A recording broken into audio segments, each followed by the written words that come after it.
This episode contains foul language that may not be suitable for some listeners, as well as audio inappropriate for some Geelong Football Club supporters. The views and opinions expressed during this interview are those of the guests and do not necessarily reflect the official policy or position of any organisation, company, and/or individual. All content provided are of their opinion and are not intended to malign any organisation, company, and/or individual. Now on with the show. Exploration Radio is produced with the support of the Australian Institute of Geoscientists and the Minerals Council of Australia. Exploration Radio is also an official media partner of the 2022 PDAC conference.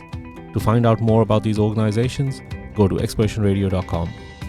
My name is Ahmad, and this is Exploration Radio, a podcast focusing on the past, present, and the future of exploration.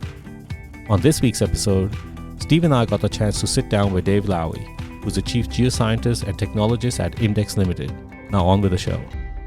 The view that you took is that if you democratize that understanding, you actually make it a lot more powerful because you're kind of bringing the base level of understanding up, and then obviously that allows you to then make the product better and it has better market fit, all of that stuff. Yeah, so from kind of like a product development side, I find that really interesting because there are some people that have the view that actually, like you shouldn't let that out because, that's your kind of... your specialty or whatever you want to call it. Yeah, and I think that's, it's always interesting because I think people that have a technical kind of background, often feel that their value is in not allowing that, genie out of the bottle, so to speak. But I think... Are you talking to me, Ahmed? No. But no, I just think it's interesting that, to some degree that, that's kind of the basis of our podcast as well, right? Is that if you democratize the content that we have, that actually has more power than, holding it kind of in-house. You know what I like is that your attitude is that you get to the more interesting stuff. So you're constantly motivated by doing more interesting work. So the interesting part of geochemistry is the interpretation. But there is a hard slog in QA/QC that's required in getting things organised, etc. But once you move through that quickly, it's amazing how you can get into more and more. Yeah. And we used to. So there's a feature we put into GAS where you can save the state of the software, so you can replay it, and that's in there because when you get quite proficient, you in fact have tested before you know it about 10 hypotheses, and you forgot where you started. Right, you get completely lost looking at it. And so that's why that's there. So you can save that checkpoint and give it a name and then go back to it. When you see something interesting, give it a name because you'll forget that you looked at it most likely. Yeah, that's because right. it's so fast to test ideas. So was this always an idea to get this out to as many people as possible? Yeah, look, it was. And we mentioned earlier, do I want to be an academic? No, but do I want people to learn about data analysis and looking at data and how to do things properly? Yes. And so one of the things GAS is a commercial success, which is great, but one of the things that actually gratifies me the most is it's used in 100 teaching institutions all over the planet. And for me, if there's been a renaissance in lithogeochemistry, for example, and that sort of stuff. I think there has. I think you could bring it back to IOGAS because it makes being able to do that so much more efficient. And it means that the teachers can teach it and the students can do it and then can think about the results, not spend a lab rooting around in Excel. That's never to do it again, right? You know what the irony of that is that people might not know because it runs in the background. It's kind of, when you talk about the word renaissance, the industry is now using geochemistry better than it did 10 years ago. And a large factor has to be IOGAS, just running in the background. The ease of doing that has meant that we can now spend more time on value add. Yeah, which is what we should be doing. That's what we should be doing. Yeah, I couldn't agree more. So you painted a very rosy story of like how IGAS went through this. Did you ever doubt at any point that this was a good product, bad product, or you had to change? It has an interesting history itself. So one thing about it is, the song Hotel California. Anyone that's ever worked on IGAS is still working on IGAS. I don't know what that says. You can read into that what you will. But and it's obviously it grew up in IO Global, and then we formed a separate company, IO Analytics, which owned the IP for IGAS, and then that got sold to IMDEX. But the people who work on it, It's more like a family, honestly, than anything else. And without naming names, there's still not that many people involved. I guess surprisingly few when you talk to people. There's still only 3 devs and a couple of people in product management and support.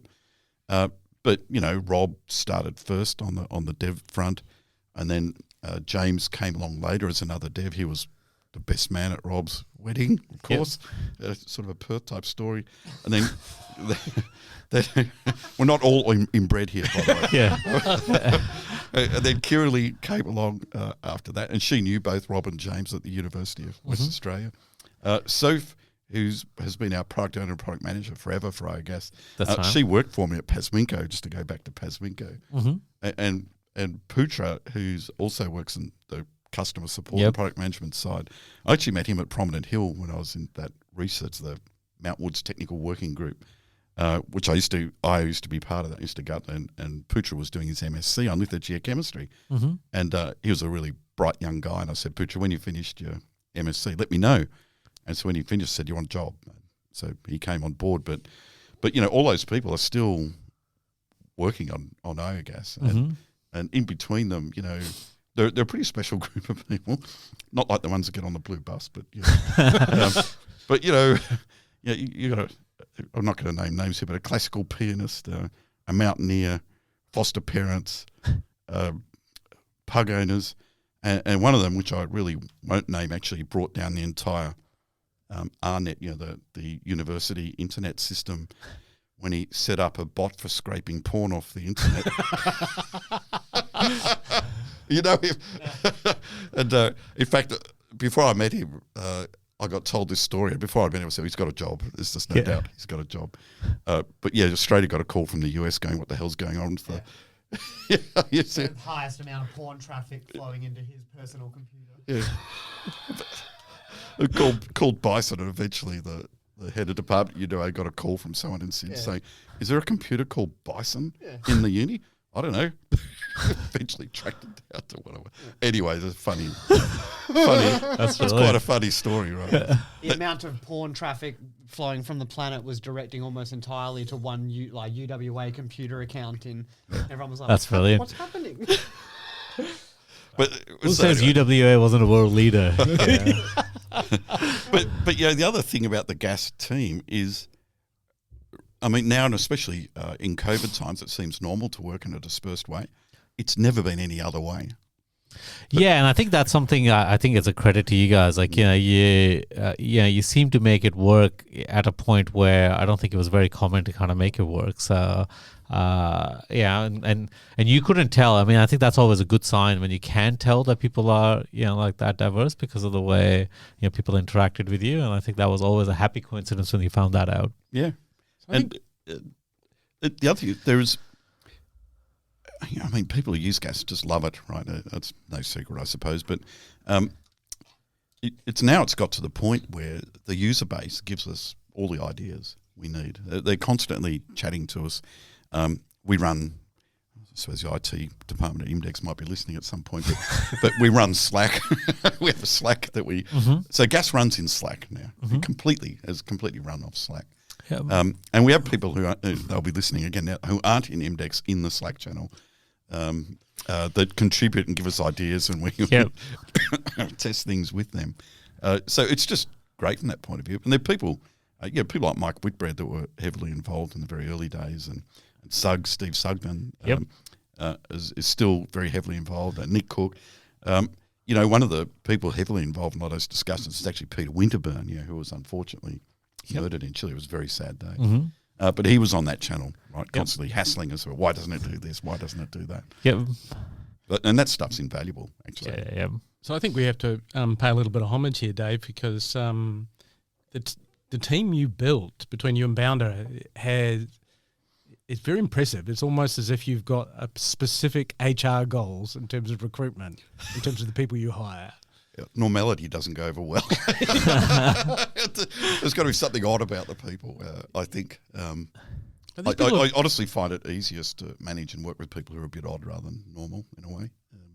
Quite loyal as a result. Even the people who've moved on to other things still remain tied back to oil or to gas in some sort of fashion. Yeah, look, I've been told more than once that IMDEX listening again, but Dave, if you ever leave IMDEX and go and start up another IO again, just give us a call. Yeah, They'd all come back from all over the world, and I'm sure they'd all be hooked out and be happy to do so. But I'm not planning to do that, by the way. So you mentioned the use in universities, but just give us some numbers, full stop. Throw down some stats. So we have so the Google Analytics tells us where on the world gas gets started up, and I think I looked at the number and it was 130 countries, and I actually said to someone, "Is there 130 countries?" Like even Yemen, I think, was on the list of people using iogas. Some of them obviously will be hacked versions that are distributed, but we don't really care too much about that. Yeah. But it's just used fucking everywhere, actually. And it was, not discounting the hacked versions. We figure there's about 5,000 users spread around the world in over 100 companies, 100 universities, I don't know, dozens and dozens of government institutions like surveys, things like that. And the people who renew and keep using it, we have virtually no non-renewal rate with iOS. People just keep using it. If we lose users, it's typically because they've moved companies and a license gets lost, but then they just buy it again, which is okay. But in some job ads now say advertising for geos have got it as a requirement that they can use iOS. Yeah. So I read that and I go, man, that's cool. It's a bit funny, but also it's good. Yeah, wow. So I think the state of geochemistry has gone forward in the last 10 years, and that must make you feel good, because I've known you for a while, and if I go back 10, maybe 20 years, I think geochemistry looked like it was in decline. And now I think it's flourishing. Yeah, look, and I find that, and I probably wouldn't ascribe all of it to gas, but there's some component of that, of just making people able to manipulate the data and learn interesting things means that they'll keep doing it. They'll get more data and keep looking at it. The other interesting thing about gas is it gets used for a lot more than just looking at geochemistry data now. It's really, if we had to rename it, we'd probably still call it gas, but we'd call it a geoscience analytics system or something a bit more sexy and modern. But really, people use it for all sorts of things now. It's not just geochemistry, just because of the way it operates. Yeah, that's right. I mean, it's effectively now a data analytics tool rather than purely a geochemistry tool. Yeah, but designed for our industry. Yep. Yeah, that's right. Was it a deliberate decision to make it easy to interface with other software? So I think, if you're thinking about a product strategy point of view with it, we're always very clear about what gas didn't do and was never going to do. We can talk about. I hate GIS software. I don't know if it's probably my failing. Maybe I find it. Maybe it's better these days, but I just refuse to use it, so I wouldn't know. But in the olden days, GIS software was just such a piece of shit. All of it, right? I just completely. What really did it in for me was actually when I was doing my PhD, and I made a map. I won't say which GIS platform it was, but I just wanted to print out, just put fucking grid lines on it. And that was an existential nightmare, trying to put grid lines in a title block on a map. And I thought, well, what the hell is this software for, right? That's when you used to print maps, of course. No one does anymore. Yeah. But so it was never going to be, it was over my dead body, actually, that gas was going to start doing GIS functionality. But we do acknowledge that people need to get it into GIS to combine with other data sets, which is fine. So the strategy was always to connect it, to have connectors to the outside world. So, to Map Info and Discover, was one of the early connections to GoCAD. So our first live connection was actually to GoCAD, and the Geo add-on to GoCAD. And Gervais Perron actually worked on us there when he worked for Myra Geoscience, but now he works for IMDEX, right? So another Hotel California, right? GoCAD, and then after that, the Leapfrog, we connected to Leapfrog as well in the desktop environment. And man, when we connected it to Leapfrog, people thought that was just black magic. They really did. They got this 3-dimensional model and a thing in gas, and they changed the color, and it changed on the other screen. And that's right. They honestly, how does that happen? How does that work? How did that get there? Right? That's still to this day, that impresses people. Little things like that. And that's been a very successful connection. Mm-hmm. We've had less success for reasons I won't go into with ArcGIS. But QGIS, the freeware GIS system, so there's a bit of GIS software which has evolved really quickly and is now incredibly powerful and good. That's right. Yeah. But we had users coming to us. I didn't really know about QGIS, but our gas users coming saying, we're using QGIS. Can you do a connection to QGIS? Mm-hmm. So we did, right? And now we've got a full live link for the first time across to a purely GIS environment. Mm-hmm. So that's it. Gas does what it does. It's not going to do these other things, but we'll let it talk to these other bits of software that do it better and do it properly, frankly. Yep. Yeah. I mean, but I think that's going back to your strategy of not having these stranded kind of pieces of software that, you want to have some interoperability between them so that, like it goes back and forth in that sense. I think that makes total sense. Yep. Yeah, I know there's a lot of geos who work for the larger companies would love to run QGIS, but of course they can't. Yeah, that's why. Yeah, that's another story. Why we get stuck into that loop. So one of the questions I guess I have is, when you set off creating IO Global or IO Analytics, did you envisage making it or creating a technology company, or was that a happy coincidence along the way? It was hindsight. It's difficult to unleave hindsight with foresight at the time. I think because I had been involved in creating little bits of software to do tasks in geochemistry and the imaging, the imaging in biogas. Yep. Whenever you see it at a conference, instantaneously it's come straight out of biogas. Yep. But that algorithm alone was created by Alan Hogan and Alf Ego at CRAE years and years ago. Yep. And I actually got Alan Hogan, who was already retired at the time, I think, to recreate that gridding and imaging component in a Visual Basic program when I was at Pasminco. Then when we finally got IOGAS, I rang up Alan, and he was very retired by then, and said, can we pay you for that code so we can port it across in IOGAS? I said, no, don't worry, just gave it to us. I said, do it. So we did that. And, that's a very gas thing, so you can obsess about gridding data and then imaging it. You can, when we used to do a lot of training, and say if you use Surfer, for example, just not to pick on it, but as an example, there's probably 50 to 100 different permutations of gridding the thing, and then multiply that by another 100 ways of colouring it.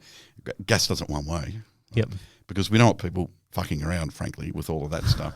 Just make it. Are you trying to suggest you're the Apple of the geoscience industry? You're the one wearing a black turtleneck, Steve. That's that was a deliberately leading question. I blame Steve Jobs for that. That's right. I know what you think about Apple. It's funny you bring up Apple because just be careful, don't get us sued. All right? That's really the major thing you want to prevent here. Well, because gas is written in Java, you can run it on Linux and Apples and PCs, and much to our frustration still, because supporting it on Apples is frankly a pain in the ass because none of us own one and want to own one. Yep. For many reasons. So whenever we put a release out, we always find something near the end. Someone, an Apple user, contacts us and says, oh, this fucking font looks wrong or something. And my first response is, well, ring up fucking Steve Jobs and tell him. We don't really give a shit. But no, but we go and fix it. Almost again. There are so many. We've almost dropped Apple support so many times, but so many of the universities use Macs and they use gas on the Mac. So that's why. So all of your teaching institutions out there listening, that's why we still support gas on a Mac. It's for you lot, actually. Yeah. Well, as a Mac user that does use IOGAS, I probably account for 10% of Putra's support tickets because of that. So I apologize for that. Putra's very patient dealing with people. In fact, sometimes I tell Putra, say, Putra, we're going to build you a tool at some point where if someone contacts you with an idiot support request, that you can send them an email which disables gas and deletes it off their computer and refunds them the balance of their license. and then takes the contact. I'm glad you don't have that tool because I probably would have been a casualty of that at some point. So do you ever, now that you've democratized to some degree, do you ever feel like people are missing fundamentals and that you wish they had they knew what a melanoma distance was, for example? I'd Malay was just funny. It's late on a Friday here, and we're drinking wine. Talking about M distances.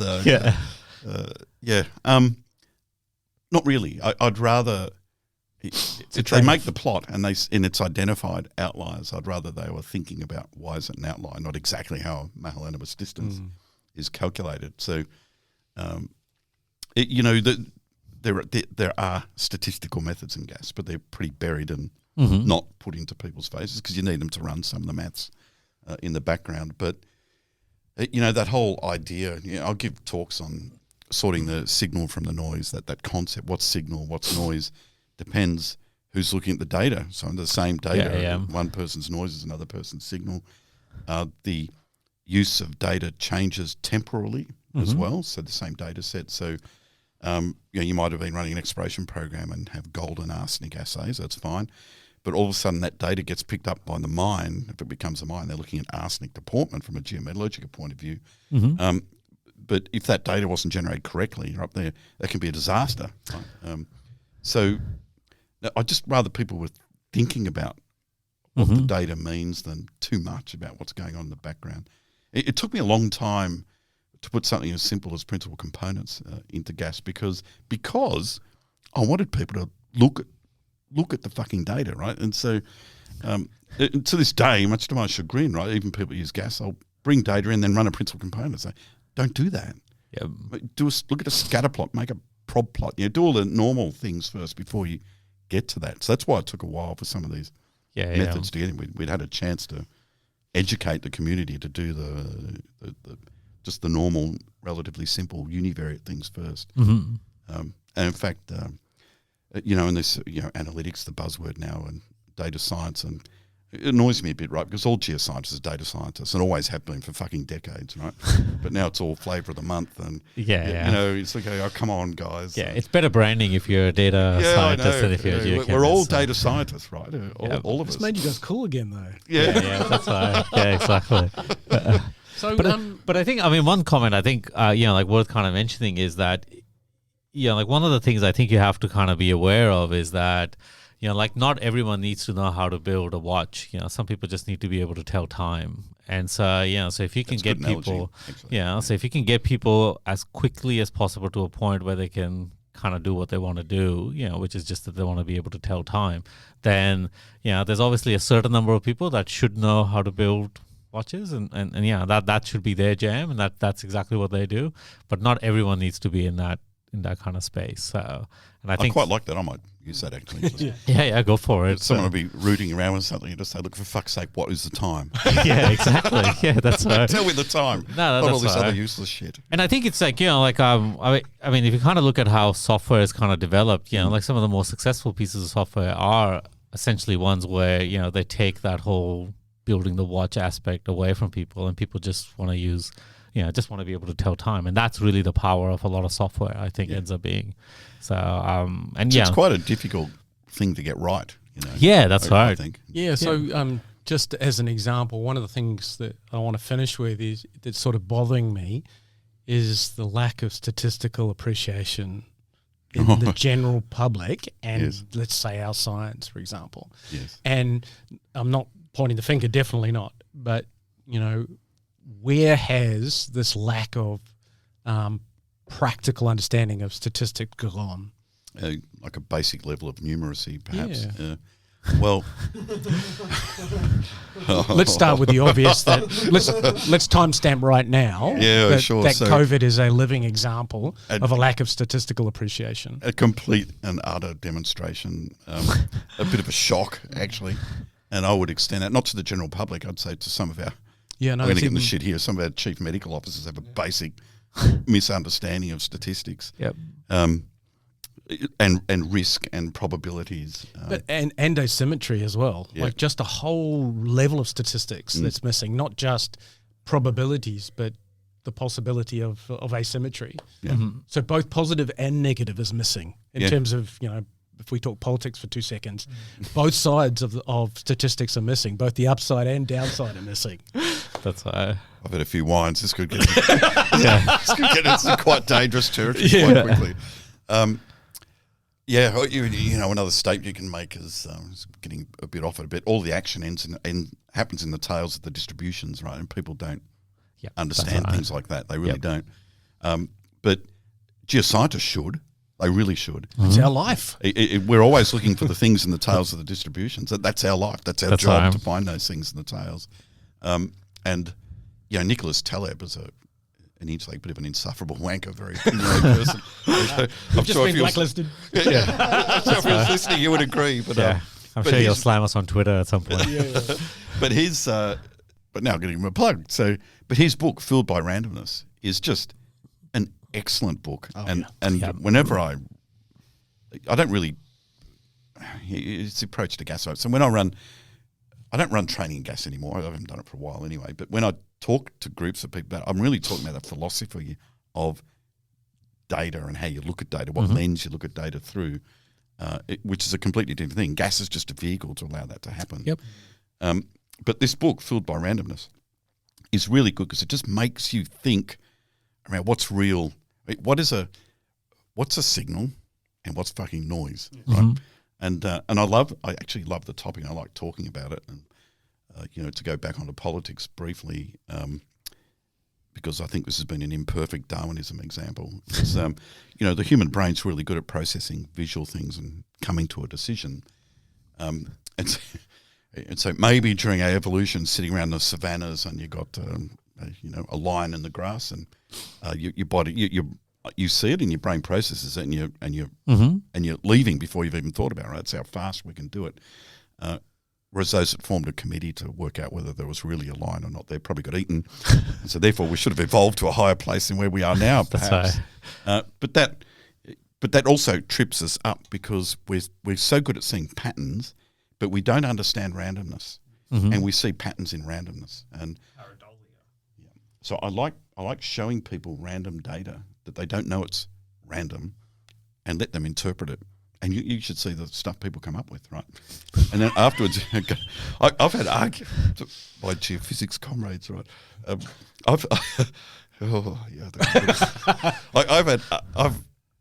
showed a geophysicist once this image, and it was random data, and I'd done a bullshit interpretation, conjugate joint sets and all the rest. It was all rubbish, of course. Anyway, I was showing it to the geophysicist, and they, oh, you're cool. And I said, it's random. He said, no, that is not random data. So I had to send the geophysicist my Excel file, let him generate the random data himself, and then plot it to convince himself that I wasn't pulling his leg, that it was random data.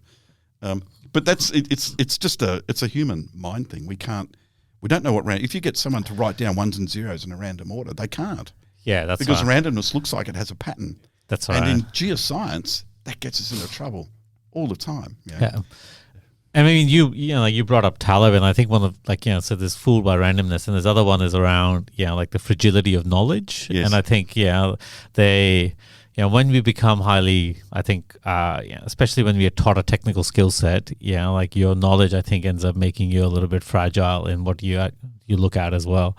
So they're interesting kind of concepts I think when you kind of talk about data analysis and things like that, particularly in a world that has to deal with the highly uncertain part of the distribution curve. How does your strength, which is your understanding, actually become a weakness in certain aspects of data analysis? Well, uncertainties, scenarios, plan A's, plan B's, plan C's. That's right. Which, for me, it's implicit in the way I think, but that's not everyone by any means thinks like that. That's right, yeah. Maybe engineers, right? What's the grade? 5.6315%. Now you're getting me warmed up. My view on this is that we're over measuring the world, and because we know that measuring is really important in order to be able to predict something, but there are just things we're doing now that aren't actually measurable, but we're forcing ourselves to interpretation from random data. Yep. So because we can't turn up and have nothing, even if whereas highly uncertain environments will have no answer. And we're uncomfortable with that. Yeah, we are. And sometimes the right answer. So there's two right answers which don't get spoken enough about in geoscience especially is, I don't know. I don't know. You might have done a drill campaign and not being able to test your hypothesis. So the answer is it didn't work. The thing is, you don't know. I didn't do the work to answer the question for whatever reason. And then the other one, which I think is the hardest question in exploration geoscience, is walk away. Have I done enough? Have I done enough? Yep. Do I know enough now Yep. to walk away when it's not a black and white decision, right? Correct. In the balance of probabilities or thinking or the testing I've done, Yep. the hypothesis I'm working with and the work I've done to date, is that enough now that I look at that and go, I'm much better off testing another part of the planet and leaving that one behind? Yep. Because every year wasted is a year that you never get back by prosecuting. So I'm going to put a something. little bit of a boot into Danny Kahneman. Apologies here. I think this whole concept that we expect to know the answer means if we don't know the answer, that we're forced to choose yes or no. So all decisions are yes or no, whether they're 51-49, which is the same thing as 49-51. Yes. The other way, realistically. And yet we're forced to make a call. And in other words, there's no role for intuition. So how do you walk away from an uncertain project? The answer is when you don't have the full answer. Everyone keeps thinking that you can't walk away. And so we're holding on and holding on as if we've never been comfortable with uncertainty. Whereas you go back to your tiger in the savannah kind of concept. It's like there is no room for rigorous data analysis here. That's right. In that world, the type 2 thinkers would be dead. Exactly. Right? Because they couldn't rationalize the way out of that. So to be fair, Kahneman would admit that. But I think this has become overpopularized. Everybody is expecting there is only a room for an answer. There is no room for I don't know. Mm-mm. Yeah, that's fine. So I think we want to finish up with a few questions. Yeah. One extra one I want to ask is, what advice would you give to anybody wanting to become a geochemist in the world? That's a good question. I wouldn't discourage them. It's a terrible answer, isn't it? Look, if this conversation hasn't discouraged them, then please. I think you really. The reason I did the PhD was to specialise, and I don't know this for certain, but I don't think that a standard undergraduate 4 years gives you the toolbox to just go out and be a geochemist. I mean, you might have a geochemical bent and go into industry, and if you can get good mentoring training, which is a problem, right, then go down that path, most definitely. But I think if you want to go into industry in some way ready-made as a geochemist, you need that some sort of postgraduate thing to do where you teach yourself. I mean, PhDs are really about teaching yourself how to learn, and teaching yourself a skill. Shouldn't be reliant on other things, right? It's up to you to teach yourself what's going on, and that's what you learn to do. And that's how I got into geochemistry, really. But you still, you still need that fundamental science. And this is a bit of a problem in geology, but you still need to understand chemistry and physics and a bit of maths, right? Because what we're trying to elucidate when we go out and look at data and collect samples is to identify those processes that are going on that we're looking for. If we are going to identify those processes in data, you need to understand the fundamental science of how the process operates. Otherwise, you're not going to be able to identify. Unless it's just dog's balls, right? Just stick straight out, but so to speak. But you look, I would. There are points at IA Global's history. I said, we should actually make a geochemistry university and just train people properly about how to do it. But maybe just having gas and all the teaching institutes is enough to get people interested, and it's enough to get them going. And if in their undergrad they start using it and they look at a bit of lithogeochem data and they can look at a potassium aluminium molar ratio and link that back to a mineral they see in the microscope, they go, bloody hell, that's good. Like I can look at this abstract space and then go down and look at a microphone and see that mineral, but I could tell it from the assays I was looking at in gas. Shit, that's amazing. And then whoever's teaching that course goes, well, I've got one, a live one here. And they'll probably turn out to be an excellent geoscientist, whether they go into geochemistry or not. So let's segue into what about advice in terms of building technology. I really like your unique HR policies. Yes. But let's start with, what advice would you give to someone into technology? Yeah, so that's a good question as well. I think if you want to get into technology and develop some IP in a company, and if you're doing it for money, forget it. Right? That is not the reason to do it. You've got you've got to be extremely passionate, resilient, and want to change something in the world. Right? If you can do that, if you've got those things, and then money making may come after that.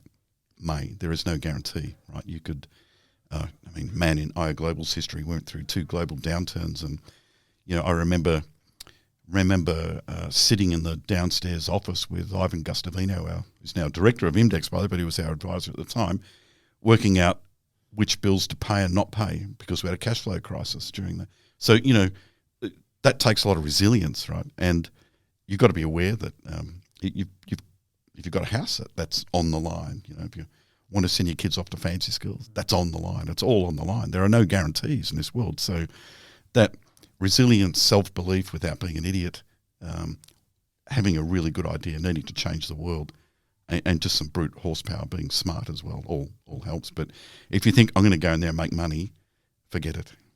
You may. But and the ironic thing is you might get all of those other things right, but never make a cracker. For reasons, we live in a macro environment world where other things happen along the way which are completely out of your control. Right? And Nicholas Taleb, right, black swans, but it doesn't have to be something as significant as a black swan. Something else might happen, and all of your customers disappear. You can get ill yourself. You might be in the middle of building up a company and go to the doctor and get a really horrible diagnosis and go, well, now what, right? So you've got to have the bottle to do it, right? You really do. And it's not for everyone. And multiple people have asked me about this, and I say, if you look at all of those things and you in any way doubt yourself, don't do it. That would be my simple advice. So we always ask, I guess, 2 questions at the end. Right. First question, what is something you think that needs to die in our industry? Could be an idea, a concept, a behavior. Here we go. What do you think we need to jettison out of the industry? So I gave a talk at PDAC a few years ago, and, as you know, Canadians are very polite. I don't know, there must have been 150 people in the audience. And I was talking about change and technology and stuff like that. But at the end of the talk, I looked up and I said, the only way this fucking industry is going to improve is when half of you are dead. You mean how science progresses one funeral at a time? We need a bit of accelerated Darwinism, right? Yeah. In a way, we'll get in more trouble now, but the COVID and the disease of the unvaccinated is a bit of an acceleration of the process. Right. Yeah, that's right. Darwin experiment. Yeah, another experiment. But I know that's a bit terrible, isn't it? But I think young people need to be enthused about it, right? Mm-hmm. So I think, like we're talking about right at the start, it's a fucking exciting thing to do. Travel the world, see places of the planet you've never seen in your life, get millions of dollars to test crazy ideas time and time again, within reason, mm-hmm. Is who wouldn't want to do that, mm-hmm. right? But I don't think it gets conveyed to young people like that, maybe. And so it's not just about geochemistry, it's really about geoscience. And the other thing I talk about a lot now is, and I gave a talk to a whole bunch of young geophysicists just a month ago here in Perth, was, decarbonising the world is an existential crisis, that word again, for the globe, right? Yep. And yes, it needs the battery metals to think about, but we actually need shitloads of copper, and that's a problem. Right? That's right. Yep. And and I made this point at the CET down at UWA as well, was I said to these young people, I said, this is not my problem. I'm an old fuck, I'll be dead. Right? Yeah. This is your problem. Yep. You young people, it is your job to solve this. It is your job to find the resources we need to decarbonise the world. And it's a very, very serious problem. The other thing I said to the guys at the CET was, you should be really exciting young people to get them into the courses to do it. And you should be teaching them to find ore deposits which are politically acceptable to mine in 15 or 20 years using technologies we haven't dreamt up yet. Yep. Right? And I think that's a really clear message for our industry. And I like giving it, but I don't think it's given enough. Right? Mm-hmm. It's that generation's responsibility, right? Yeah. Not ours anymore. We're too old. Yeah. I mean, I think if you kind of look, if you kind of frame it that way, if you look at any industry that's best placed to kind of utilize a technological leap, it's definitely got to be the industry we work in. Yeah. So from that point of view, not only is the industry that we're in a conduit for more technological change, but that technological change will actually have an impact on Back us on as our well, industry, right? yeah. So there'll be a nice kind of cycle from end to end that and that would be a much more fascinating story to kind of sell to people. And you know what? We needed to have started this yesterday, I know. not today. Yeah. I used to despair of all of this for a long time, but now still despair of it a little bit, I suppose. But there's obviously been a sea change. The shippers, the trains left the station, the shippers left the shore. Mm-hmm. People acknowledge the problems now, but now we've got to fix it. And I was talking to some guys down in Perth about car manufacturers and that, and they think they're going to turn a tap on and lithium comes out of it. Turn another tap and some cobalt comes out and some copper. Yeah, it's just an item on a list. You just fucking order it. Where does it come from? I don't know. Yeah. But mate, it might not. You might turn the tap on. There might not be anything there. So. I know. And I always find like that. Like one of my pet peeves is this.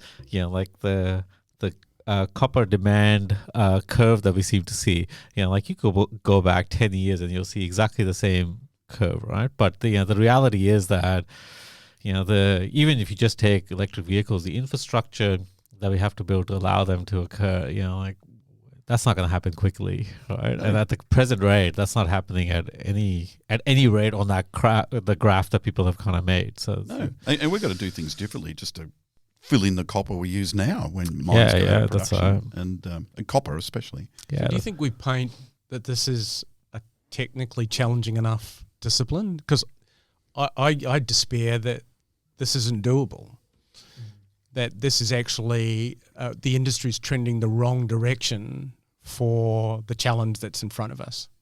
So this might get me in even more trouble now. But so the industry has a problem rectifying this.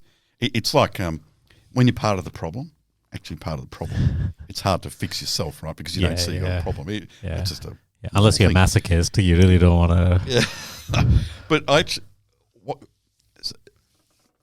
something needs to change in our industry. And one scenario I've painted to a few people I know well, some of them, is I think one of our big multinational companies, not gold ones, the base metal ones, I think an Amazon or Musk needs to come in and say, you know what, I'm going to buy you for fucking spare change. I'm going to sack the board, get rid of half the exco, and I'm going to get rid of the assets that I don't like or don't agree with, and take you off the market, so I no longer need to be pandering to idiot analysts that can't see further than 2 years in front of their own hand.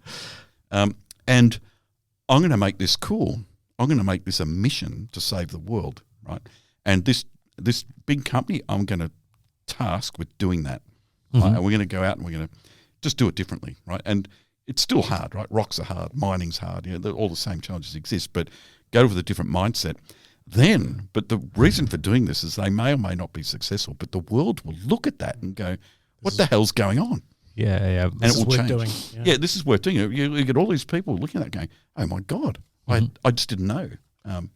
It doesn't seem that hard if we could just unwind the past to paint that right now the challenge is technically needs the best and the brightest, and Absolutely. is worth doing for the sake of the planet. It doesn't. The hard part is we've got obviously a history that we have to deal with. We do, and we don't have the industry in the current position that it needs to be in. So these are.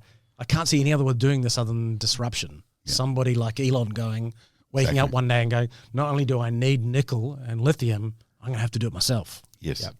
And to do that, I'm going to take some spare change out of the bank. Yeah, it isn't going to happen any other way. And that's so I couldn't agree more. Yep. All right. So conversely, and last question, what is something that you think we need to maintain in our industry at all costs? Something that you think is fundamental to our DNA that we shouldn't forget? Oh, the greatest asset. So talking about geoscience, I suppose, in the industry, the greatest asset is what's between your ears, truly. And, if you can't maintain an inquiring, agile, questioning mind, then forget it. Right? The day you lose that, you shouldn't be in the exploration game. If you can't... Is that a call for sacking half the industry? You said that, not me. Yeah, that's right. No, The person that's selling the product is not going to say that. if you can't get, I mean, just the conversation we just had, new people coming in the industry and go, I'm going to go and find more resources so we can decarbonise the world. I'm going to get excited about that. And then they go, and man, it's hard, but shit, I can get millions of dollars and I can go and drill holes and try and find things to help the world, right? If that doesn't excite you, then man, get out. Mm-hmm. But we've got to find enough people that think like that. And that, again, it goes back to that, the younger generation and trying to enthuse them around that. It's and here's a word, Paul House will listen to us at some point, but it's a noble cause. We wind him up. He rings it's a noble cause. We wind him up about it's too much of a wank word. But it's actually it's a noble cause. Mm-hmm. And it's just critical. And I talk to people obviously about this a lot, and I say even in Perth, which is bloody sustained by mining, basically, young people think it's uncool, and you go, well, it's cool. Yeah. We're here to save your ass, actually, and you need to understand that. And for some reason, we have a difficulty articulating it, or we haven't thought to articulate it. And we're pretty bad at kind of marketing. I think we are very like bad that. That's the kind of the concept. And we have this history, right? And man, if people don't understand the stats of COVID, then trying to get them to understand what mining does to the world might be a bridge too far, right? But that's But you only need to find. You don't need to convince the entire world. You need to find this group of people who can do it and get them into our industry. So it doesn't need to be a broadcast thing. You need to target a group of people to bring in. Yeah, that's no, exactly. So that's pretty much the end of our interview. But we also we're trying this a little bit of a different tag. Do you have you obviously traveled and you kind of mentioned a little bit about your travels. Do you have a travel story that comes to your mind? If I ask you, give me your best one. Oh, there's a few.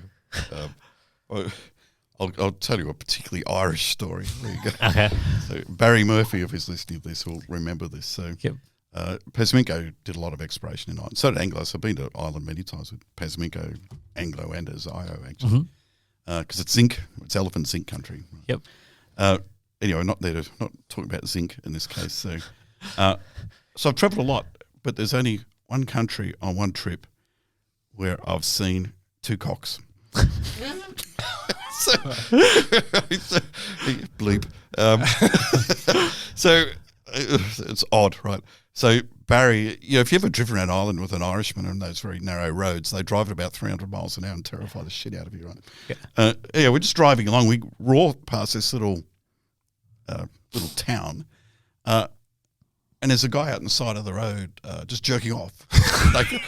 I said to Barry, is this normal here? That was the first one, right? And then the second time we were in Dublin. Barry's listening to this, he'll laugh his head off. But we're in Dublin and we're talking to a guy. We're actually trying to buy some historic geochem data off him, which was all on paper maps, and we want to digitise it and make it digital.